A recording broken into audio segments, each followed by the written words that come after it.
दारिद्र्याच्या उन्हात शिजला, निढळाच्या घामाने भिजला, देश गौरवासाठी झिजला, दिल्लीचेही तख्त राखतो महाराष्ट्र माझा. महाराष्ट्रातले शेतकरी रोज आत्महत्या करतायत, त्यांची लेकरं अवकाळी पोरके होत आहेत. ते विसरले आपल्याला महाराज. इथे जिवंत माणसांना महाराष्ट्राशी काय पडलेलं नाही, ते तर काय करतील. ह्याचसाठी केलं होतं का अट्टहास त्यांनी?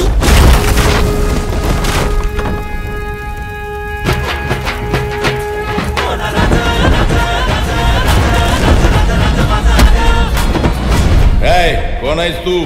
शिवाजी, शिवाजी, शहाजी, शहाजी, भोसले. स्वतःला काय छत्रपती समजतो?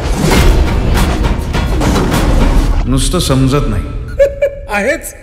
वा वा वा. रयतेसाठी हात जोडतो, नव मुघलांचे तात तोडतो.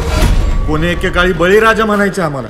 भिकाऱ्यापेक्षा वाईट अवस्था आहे आमची. काय थेरड्या पायतानाच्या चमड्यासाठी आहे ना, लय जनावर मारत्या. जनावराच्या ऐवजी शेतकऱ्याचा कातडा वापरलं ना, अहो लय धंदा. शेतकऱ्यांच्या साथीनं आम्ही आमच्या स्वराज्याची गुढी उभारली. त्या शेतकऱ्यांची अशी अवस्था बघवत नाही तात्या. सगळ्यांनी त्यांच्या समस्येकडे पाठ फिरवली असेल, पण मी नाही फिरवणार.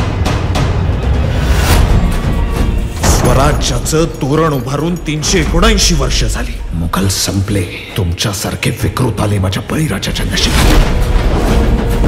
4 पायांचा महादेवाचा खरा नंदी साधा बैल होऊन त्या शेतकऱ्याबरोबर एकर दर एकर राबतो, तेव्हा त्या बैलाचे सुद्धा डोळे पाजरतात जेव्हा आपल्या मालकाचा निष्प्राण देह झाडावरून काढून खाळ्यात ठेवतात. काही लोकांच्या छाताडावर पाय देऊन या खुर्चीवर बसलोय मी. किती आरटीआय केले आमच्या विरोधात, घंटा फरक पडत नाही. मधमाशाच्या पोळ्यावर दगड मारला ना, मधच नाही मिळत, माशाड असत्यात. 17व्या शतकात त्या मुजोर मुघलांनी गरिबांना, हिंदूंना लुटून अमाप धन सुरतेत जमा केलं. त्याच मुघलांचं कंबरड ठेचून मराठ्यांनी ते हिसकावून आणलं. सामान्य माणूस आता जागा झालाय,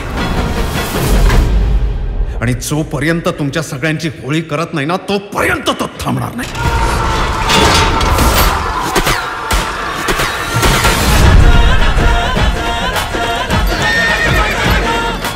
105 हुतात्म्यांच्या बलिदानानंतर मुंबई महाराष्ट्राला परत मिळवून दिली.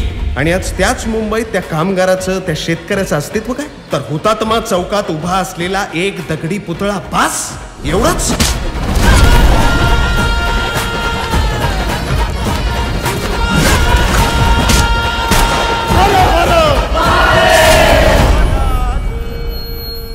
मला ना माझ्या देशातल्या शेतकऱ्यांना ना फक्त एकच गोष्ट सांगायची आहे.